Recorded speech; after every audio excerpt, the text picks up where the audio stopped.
நேரங்கள்ல நம்ம விளையாட்டாக செய்யக்கூடிய விஷயங்கள் மிகப்பெரிய அளவுல வந்து பார்த்தீங்கன்னா, நம்மளுக்கே ரொம்பவே விபரீதமாக முடிஞ்சிரும். இங்க அப்படிதான் ஒருத்தவங்க என்ன பண்றாங்க அப்படின்னா, கேஷுவலாக எதையோ போய் ஃப்ரிட்ஜில போய் எடுக்க போக, அத்தனையும் அவங்க டோட்டலாக மோசம் பண்ணிட்டாங்க.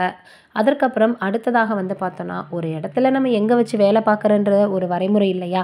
அதுவும் லேப்டாப்பை எந்த கார்னர்ல போய் வைக்கிற என்னடா உங்க புத்திசாலித்தனம் அப்படின்ற மாதிரி தோணுது.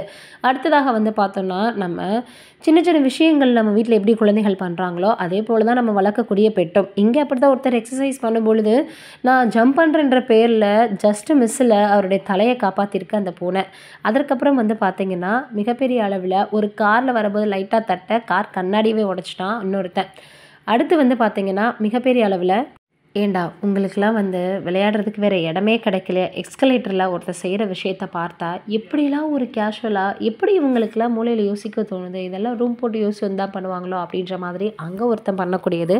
அடுத்ததாக வந்து செக் பண்றேன்ற பேர்ல தான் தலையிலேயே தீய வச்சுக்கிட்டு ரொம்ப கொடுமை பண்றாங்கடா. இந்த வீடியோலாம் பார்க்கும்போது ரொம்பவே ஃபன்னாக தான் இருக்கு. ஆனா, அதுக்கு பின்னாடி ஏற்படக்கூடிய விளைவுகள பார்க்கும் பொழுது ரொம்பவே கஷ்டமாக தான் இருக்கு. வாழ்க்கையில சில நேரங்கள்ல நம்ம ரொம்பவே எதார்த்தமாக ஒரு விஷயத்த பண்ண போயி, அது நம்மளுக்கும் சரி, நம்மள சார்ந்திருக்கவங்களுக்கும் சரி, மிகப்பெரிய அளவுல வந்து பார்த்தீங்கன்னா, பெரிய வேதனையாக அமைஞ்சு போயிடுது. வாழ்க்கையில எப்பவுமே நம்ம நல்லா யோசித்து ஒரு தடவைக்கு பலமுறை யோசிக்கணும். இத நம்ம செய்றோமே, இது சரியா இருக்குமா? இந்த மாதிரி பண்ணலாமா? இதனால மற்றவர்கள் பாதிக்கப்படுவாங்களா? அவங்களுக்கு ஏதாவது பிரச்சனைகள் வருமா? ஏதாவது கஷ்டங்கள் வருமா? அப்படின்ற மாதிரி நம்ம ஒரு இதுக்கு 10 தடவை யோசிக்கணும். இல்ல அப்படின்னா அதோடைய விளைவுகள நம்ம பண ரீதியாகவோ, இல்ல மன ரீதியாகவோ சந்திச்சு தான் ஆகணும்.